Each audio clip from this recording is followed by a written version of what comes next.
Começando mais um episódio do Start Econ Podcast, e esse episódio é um oferecimento do DivBank Pay. O DivBank Pay é uma plataforma inteligente de pagamentos e ela tem como objetivo aumentar a sua taxa de aprovação e reduzir os seus custos. A plataforma ela tem a função de recuperar as suas vendas não aprovadas pelos seus provedores de pagamento. Então, de quitando múltiplos adquirentes, ela faz essa orquestração de pagamentos, sempre escolhendo as melhores rotas para suas transações. Se quiser conhecer mais, o QR Code está aqui no canto da tela ou na descrição do episódio. Então, bora pro conteúdo. Em mais uma temporada, a produtora 76 está com a gente aqui no canal da Start Econ com essa estrutura para você que quer produzir os seus conteúdos. Então, se você tem um podcast, se você quer gravar suas palestras, se você quer fazer eventos presenciais ou gravar seus próprios cursos, a produtora 76 é a nossa parceira aqui no podcast há quase 3 anos produzindo os nossos conteúdos, e eu tenho certeza que ela tem a melhor estrutura para fazer o seu conhecimento se transformar em um produto digital. O link está aqui embaixo, o QR Code também está na tela. Acesse a Produtora 76 e fique por dentro de tudo que a produtora pode te oferecer para produzir o seu conhecimento. Começando mais um episódio do Start Econ Podcast, e esse mês a gente está falando sobre o futuro da performance. No episódio de hoje a gente vai falar sobre o papel do CRM na retenção e no futuro da performance. Hoje eu tenho aqui 2 convidados. A primeira convidada é a Rebeca Fischer, co-founder do DivBank. Seja muito bem-vinda. Opa, obrigada, Igor. Muito bom estar aqui com vocês novamente. É um prazer enorme te receber. Estamos felizes em gravar mais um episódio para o podcast. E eu também estou recebendo hoje o Rodrigo Soares, que é o Head de E-Commerce da Velocitar e muitas outras coisas. A gente faz bastante coisa, tem bastante bicho, tem empresa da Mel no meio, tem bastante coisa. Obrigado pelo convite. E falando da Mel, falando na Tech4U, ela mandou um presentinho pra vocês, que ela tem um super carinho por vocês dois, pela Start Econ, pela comunidade. Sempre fala bem pra caramba, ama vocês. Então, deixa eu entregar pra vocês aqui, vou tirar o microfone. Manda bala. Esse daí vai pra minha esposa. Da sua esposa pra minha esposa, pode ser? Pode. Opa, bom obrigada. Bom demais. Bonezinho. Nossa, coisa boa, copinho, hein? você viu? Chique. Os caras estão demais. Grava mais com ele, Igor. Você viu? Chame o Rodrigo para as gravações. Chama o Rodrigo. Bom demais. Rodrigo de qualidade. Gente, não tem como a gente falar de futuro da performance sem falar de lucratividade, não tem como a gente falar de lucratividade sem falar de CRM de retenção. Rodrigo, por que você acha que a aquisição ela precisa deixar de ser o único foco do jogo, assim? Por algum motivo, por algum momento, né, muitos heads focavam só nisso. Não, preciso fazer aquisição, preciso de novos clientes e tal. E eu tenho percebido um movimento de todo mundo, ou a maioria das pessoas, entendendo que o jogo não é só esse, né? Por que você acha que isso se tornou uma pauta na mão ali dos heads de e-commerce? Tá. Eu acho que é o seguinte, é um pouco de fazer conta, né? Um pouco de matemática. Então, a aquisição ela tá ficando cada vez mais cara, e as empresas e os heads começaram a entender que se você mantém o cliente, torna esse cliente fiel, esse cliente recompra com você e lá na frente ele vira um influenciador da sua marca e ainda te paga para isso, é muito mais barato. Então, vamos supor que você tem um custo de aquisição de 100 e esse cliente ele compra uma vez só, o LTV dele, o valor dele no tempo, dependendo do seu ticket médio, ele acaba não valendo a pena, acaba sendo pequeno. Agora, se você gastou 100 e ele compra a cada 3 meses, ou compra a cada mês, ou sei lá, compra a cada ano, dependendo do tipo de produto, o LTV dele começa a cair. Começa a subir, desculpa. Começa a subir. E o CAC começa a cair proporcionalmente. Não cair em valor monetário, mas percentualmente ele começa a cair. E você continua adquirindo novos clientes e mantendo os clientes na base. Ou seja, você está tornando aqueles clientes que você adquiriu em recorrentes, está baixando o CAC deles e está colocando mais gente para dentro da base. O faturamento está crescendo e a conta fecha. A conta é saudável. Eu acho que essa é a grande virada, assim, o pessoal começou a enxergar isso. Tá? Você tem um background muito de aquisição, de mídia, né? Você teve esse viés e de alguma forma continua fazendo isso, né? O que você vê dos clientes que você atende nessa preocupação com retenção? Você vê um head hoje muito mais preocupado em fazer o cliente voltar? Você vê um cara muito mais preocupado em criar uma boa experiência para os atuais clientes? Como que você tem visto um pouco dessa mentalidade do líder de e-commerce? Assim, me fala um líder de e-commerce que não tá reclamando ano a ano dos CPMs nas alturas, né? Tipo, virou a coisa mais comum. A gente vê que realmente o custo de adquirir, acho que nem você comentou, um cliente virou, assim, às vezes impagável, dependendo do ticket médio do negócio, da empresa. E a gente vê realmente tem crescido muito mais essa preocupação de como que a gente mantém a base, reengaja a base, reduz esse risco de churn. A gente vê que a ascensão de plataformas como o Reclame Aqui, por exemplo, tem trabalhado muito nisso. Hoje é muito difícil ver uma empresa que não responde no Reclame Aqui versus há 5 anos atrás, por exemplo. Então, a gente vê que essa preocupação com autoimagem e com atendimento tem mudado bastante. Assim, a gente vê que hoje não ter canal de WhatsApp, geralmente marca boa, né? Marca mais estabelecida não faz. A gente vê que tem essa questão do atendimento humanizado, por mais que estão entrando agora mais plataformas de IA, de atendimento dentro do e-commerce, a gente vê que existe essa preocupação de manter uma conversa ativa com os clientes, de criar comunidades com esses clientes, né? De fazer um trabalho do seu cliente virar seu influenciador, de virar um vendedor para sua marca. Então, o que a gente vê dentro da DivBank, mesmo atuando, né, com pagamentos e tudo, é que os gestores de e-commerce hoje têm essa preocupação muito grande em reter os clientes e reter os dados dos clientes também, né? Porque vira um ativo muito grande para a marca. Acho que com as mudanças de algumas coisas de 3P, LGPD também, hoje você ser dono dos seus próprios dados e ter esse contato direto com o cliente também virou um game changer, uma forma de conversar com esses clientes de forma mais eficaz do que só ficando mandando disparo de mídia, tentando trazer um cara novo que nunca ouviu falar em você e precisa de, sei lá, 8 interações para fazer uma primeira compra.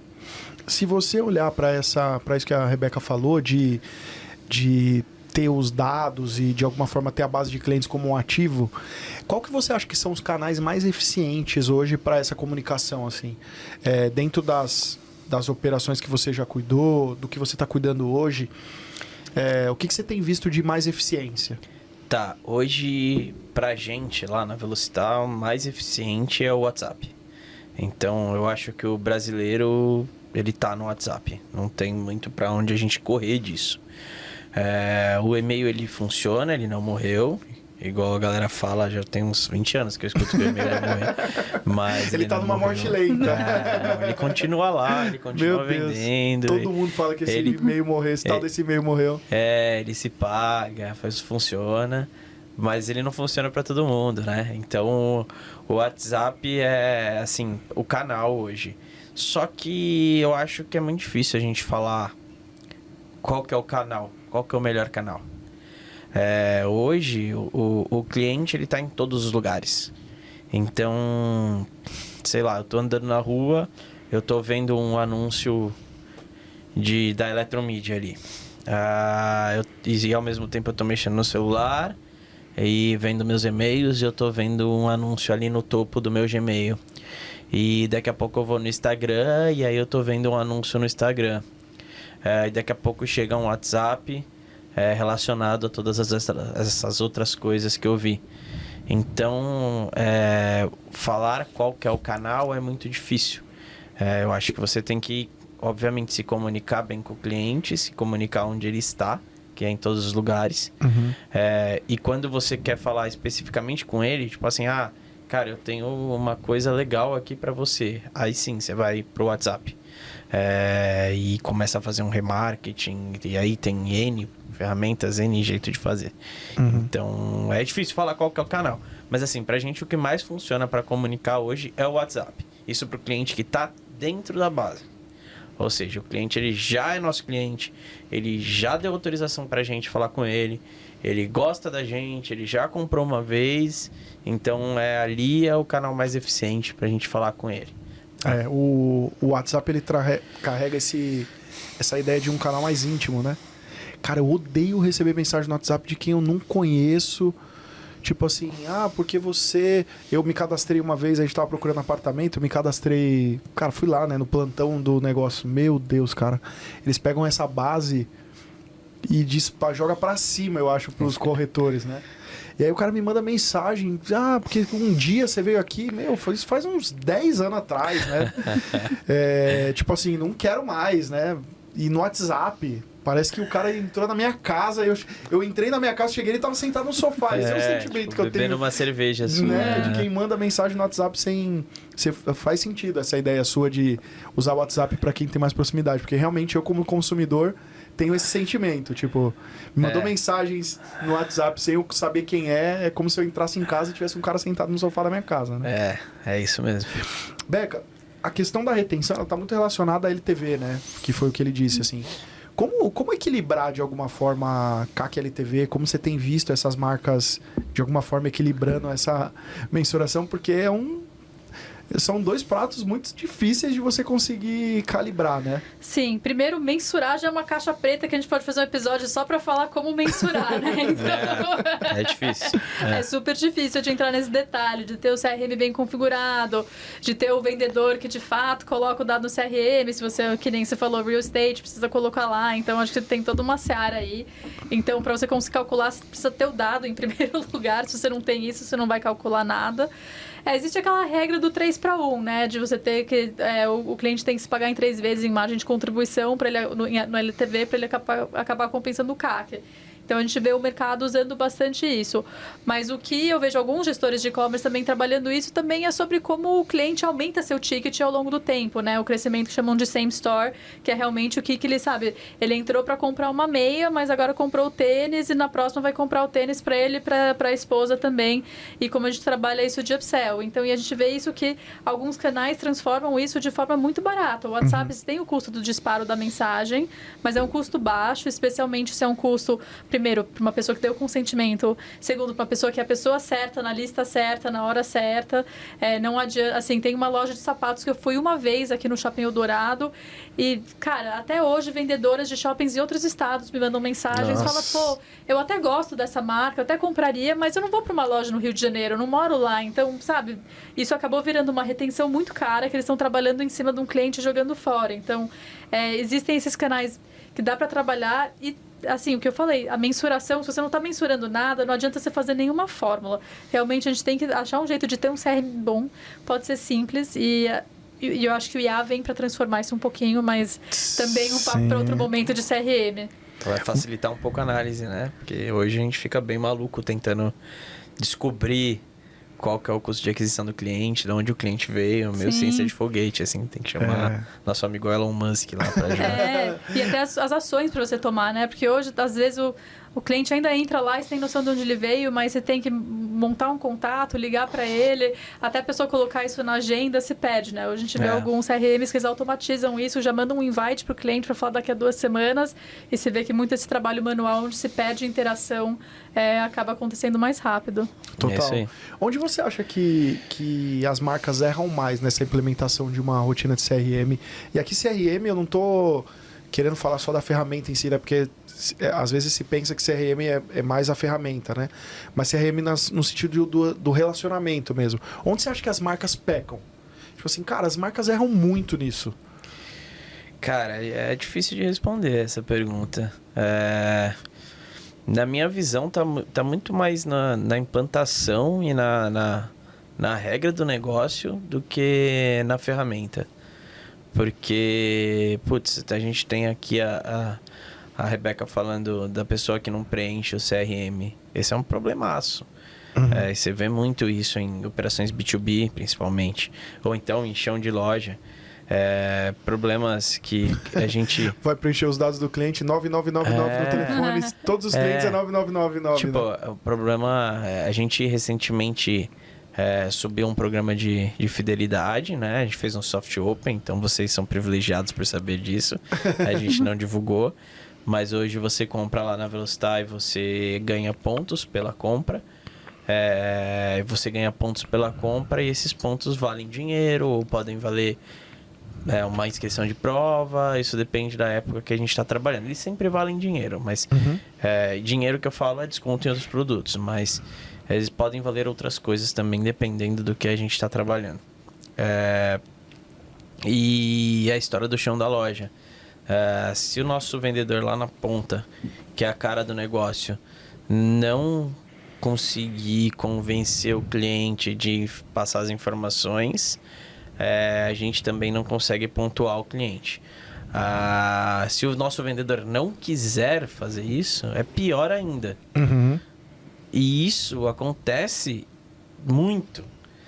Eu já trabalhei em grandes redes de lojas aí que tinha, sei lá, quantos milhões de clientes na base. Milhões não, mas vários mil clientes nas lojas e na base e sem informação nenhuma. Tipo, eu emito 3.000 tickets por dia, 10.000 tickets por dia. Tá, e quantos são identificados? 100. Cara, e aí? Cadê o LTV? Cadê a retenção? Não tem como. Então, na minha cabeça, medir, né? na minha cabeça é muito mais relacionado à implantação, cultura, treinamento, do que como usar, do que ferramenta. Tá muito interno ainda, assim. Eu acho que a gente ainda tem muito para evoluir. Sim. Posso complementar uma coisa? Claro. Que eu vejo as pessoas, assim, da nossa base de clientes, às vezes não sendo tão criativos quanto eles poderiam ser com os dados que eles têm. Que você tem por exemplo, um DDD, o endereço do cliente. Isso, às vezes, pode trazer mais coisas, pensando no e-commerce, principalmente, mais coisas do que você imagina. Tem toda uma questão de SMS. Quanto que custa para mandar um tênis para Minas Gerais ou para o Acre, né? Qual vai ser a minha tributação? Então, quais tipos de promoção que eu consigo fazer por gel? Eu entendo que um cliente, ele paga mais no cartão do que no Pix. Então, esse cara tem limite. Esse eu consigo fazer um push de produto mais caro. O cara do Pix, talvez, é um que eu vou entrar com as promoções quando realmente está um pouco mais agressivo. Onde que eu tenho mais margem para ganhar com esse tipo de cliente? Então, uma coisa que a gente fala muito com os nossos clientes, não é só, tipo, esse é o cliente que gosta de bolsa, esse aqui gosta de chapéu, fica empurrando bolsa e chapéu. Mas o CRM também, de onde você consegue ganhar um pouco de margem financeira, onde que a sua promoção em cima desse tipo de produto vai render mais pelo imposto que você vai pagar em cima disso, e também qual que é o perfil do comprador do cliente nesse momento para você fazer uma coisa que é um bom negócio para os dois. A Rebeca já foi pro segundo passo, né? Quando a gente tem esse tipo de problema, o primeiro passo, que é ali a implantação, a gente já resolveu. Aí, esse é mais legal de resolver, né? Tipo a parte da segmentação e criatividade. Você falou muito da questão do time e é muito real, cara. Eu vou te dar um caso real. Eu fui num shopping, eu não vou falar o shopping nem o restaurante, porque senão eu vou entregar o coitado do garçom, né? Mas eu fui num shopping que tem um aplicativo com um programa de fidelidade. Então, você vai gastando dinheiro, você vai ganhando estrelinhas e essas estrelinhas vai desbloqueando pontos. Vai desbloqueando benefícios. Então, se você é 2 estrelas, tem desconto. Se for 3, você não paga o estacionamento, enfim. E isso é com base no seu consumo. Você precisa subir as notas que você gastou. Aí, cara, por algum motivo, eu sou sempre muito gentil com os garçons ali e realmente o cara me serviu bem e tal. Fiz um elogio a ele. Falei, cara, que legal, você me atendeu super bem, parabéns e tal. Fui lá, dei uma caixinha pra ele quando fechei a conta. O cara enfiou a mão no... Ele tava com tipo um jaleco, assim. Ele enfiou a mão no jaleco, ele tirou um bolo de nota, sem CPF. Pôs na minha mesa e falou, você tem um aplicativo do shopping? Eu falei, tenho. Ele falou, cara, então leva essas notas aí, lança hoje, porque senão amanhã você não consegue lançar. Tipo assim, tinha uns 6 mil reais de nota de pessoas que foram lá no restaurante e não pegaram a nota e ele vai guardando pra ele. E eu falei, cara, entendi a forma como ele queria me agradar. Mas esse cara acabou de ferrar o CRM do shopping. Porque eu vou enviar um cliente 3 estrelas, 4 estrelas sem merecer. Porque, cara, não foi eu que consumi. O cara vai começar, de repente, a gastar comigo o estacionamento de graça. E eu nem fiz o consumo disso. Então, eu lembro, você comentou do time. E eu lembrei desse episódio. Cara, a falta de treinamento ou de capacitação do time, deles entenderem a importância do porquê que eles precisam pegar o CPF ou um telefone ou um e-mail ali e, de repente, até bonificar eles por isso, para que eles tenham uma curadoria, uma qualidade nesse dado capturado, né? Porque, cara, uma simples generosidade de um garçom ferrou um usuário do CRM e bagunçou tudo aquilo que a gente pensou, de repente, como estratégia de CRM, né? Sim, é verdade. Então, às vezes, a falta de treinamento pro time faz com que toda a estratégia da marca vá pro vinagre, né? Porque de repente alguém não comprou a ideia. É aquela história, né? A gente combina lá em cima, nas altas posições, e esquece de avisar toda a galera que faz o negócio acontecer, né? Porque eles mesmos fazem o negócio acontecer, né? Eles são os que fazem o negócio acontecer. Porque, na real, se você olhar qualquer empresa, quem tá botando a mão na massa, não é quem tá lá em cima. É beleza, quem tá lá em vendedor, cima né? pensa, mas quem tá lá... Não quer dizer que quem tá lá embaixo não pensa, mas quem bota a mão na massa e quem é guerreiro é quem tá lá na ponta, quem tá lá embaixo. Exatamente. Tem que avisar o amiguinho, né? Vou fazer uma pergunta pra vocês dois, pra gente matar o episódio aqui. O futuro do marketing pra vocês é vender ou reter? Tá. Não existe esse ou, né? Não existe esse ou. Porque se você retém, você tá vendendo. E você quer clientes novos também. Então, a não ser que você não queira mais crescer. A Velocitar quer crescer. O DivBank não quer crescer. Eu concordo. É os dois, né? Você quer vender para poder reter. Eu diria que é isso, no fundo. Porque aquela coisa, a gente vê o mercado de e-commerce brasileiro cresce não sei quanto % ao ano. Na pandemia, 20% dos brasileiros fizeram a primeira compra online da vida, enfim, blá, blá. Mas é um mercado endereçável que também um dia vai ter seu limite, né? O e-commerce está crescendo mais rápido do que a população geral brasileira também. Então, eu acho que é uma coisa de marca também de pensar que o meu segmento que eu consigo atender, muitas vezes, é um segmento de tamanho limitado. Concorrência, assim, sempre vai ter, sempre vão aparecer os novos, enfim, novas modalidades de atender cliente. E a gente tem que pensar em realmente como manter o cliente com essa experiência. Porque a gente vê que, no fundo, um cliente gosta de uma marca, às vezes topa pagar um pouco mais, esperar um dia a mais para receber o produto. Sim. A gente precisa ter essa fidelidade para, às vezes, quando a gente não consegue entregar tudo nos 5 estrelas que a gente quer nesse momento, conseguir reter o cliente ao mesmo tempo. Eu posso, antes de encerrar, dar um exemplo de como a gente está seguindo para retenção master na Velocitar. A gente falou lá do programa de fidelidade, que a gente pontua por compras, mas isso todo mundo faz, né? Não é muito difícil de fazer, ainda mais se é só online, a gente tem lojas físicas também, mas todo mundo faz. Então a gente está caminhando para um lançamento agora, em breve. Eu não sei quando esse episódio vai no ar, espero que já esteja no ar quando a gente lançar, que os clientes eles vão correr e acumular pontos. Então ele está cadastrado lá no nosso CRM, ele está cadastrado no nosso programa de benefício. Vocês são gênio, hein? Ele corre e a gente montou lá uma lógica toda que ele corre e pontua.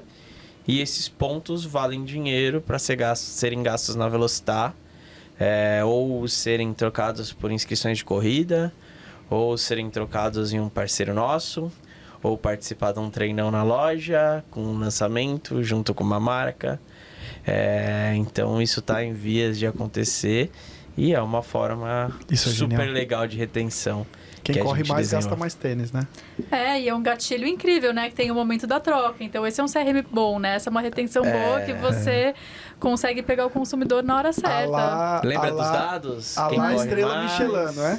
A lá Estrela Michelin, isso aí, né? Os dados que a Rebeca estava falando, quem corre mais, compra mais tênis, compra mais gel, compra mais suplemento, compra mais roupa esportiva. Eu sei o perfil do cara, eu sei quanto ele corre, eu sei onde ele corre, porque eu tenho os mapas das corridas. Sim. Cara, é a faca, o queijo na mão e o cliente fica feliz pra caramba porque ele tá comprando mais barato na nossa loja, só que ele tá comprando muito mais vezes. E o nosso concorrente vai ficar um pouco triste, mas tem cliente para todo mundo. Exato, e eu acho que esse CRM de verdade, né, que é quando você faz a pessoa se movimentar de fato a consumir mais rápido o produto que você vende, ela traz uma gamificação que tem um valor social, né? Tipo, o cara de repente que corria 2, 3 vezes por semana vai correr 5 porque tem um gamification. E daí também é um ganha, né? Tipo, a marca, a indústria ganha porque você está comprando mais dela para revender. Você, varejista, ganha porque tem um cliente fidelizado, ele ganha desconto, ele se mexe mais. É difícil encontrar essa... E a gente ajuda o mundo, né? Porque a gente está incentivando o esporte. As pessoas ficam mais saudáveis.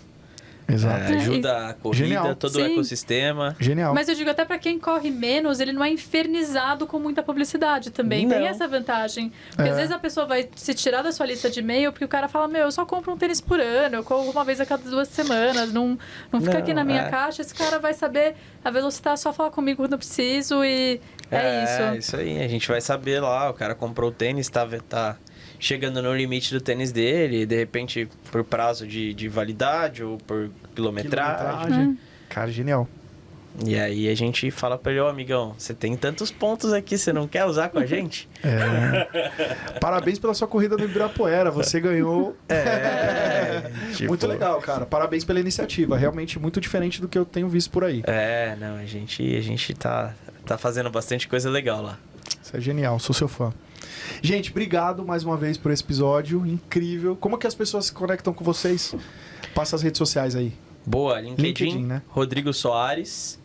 Chama lá, eu demoro bastante pra responder, já tô avisando a galera que não fiquem bravos comigo, mas eu juro que eu respondo. Instagram, ROO Soares, também tô lá. Segue a Mel também, segue a Tech4U. Boa. E vamos pra cima. Boa. Meu LinkedIn é Rebecca Fischer. E para conhecer a DiviBank, tem LinkedIn DiviBank, Instagram @DiviBank. Estamos por aí para conversar com você também. Bom demais. Última mensagem, quem quiser desconto, cupom Soares da Velocitar. Tem desconto pra todo mundo. Isso vale muito, hein? Arrepia lá. Soares. Soares da Velocitar. Bom demais. E você que está assistindo até agora, se inscreva no canal, curta, comenta, compartilha. E você que está ouvindo também pelo Spotify, se inscreve também para você não perder nenhum episódio e avalia com 5 estrelas se você gostou do episódio. Se você não gostou, manda um direct, não precisa avaliar não. Só manda um direct, senão cai as estrelas. Brincadeira, avalia também. Mas manda um direct, é sempre bom o feedback de vocês para esse episódio. Eu espero que vocês tenham gostado dessa série. Esse é o último episódio da nossa série desse mês, falando sobre o futuro da performance. E se você já tem uma sugestão de tema para o próximo mês, comenta aqui embaixo. A gente vai ter o maior prazer em organizar de novo uma série de conteúdos sobre esse tema que você está buscando. Valeu, Rodrigão. Obrigado, Beca. E para você, até o próximo episódio. Valeu e tchau.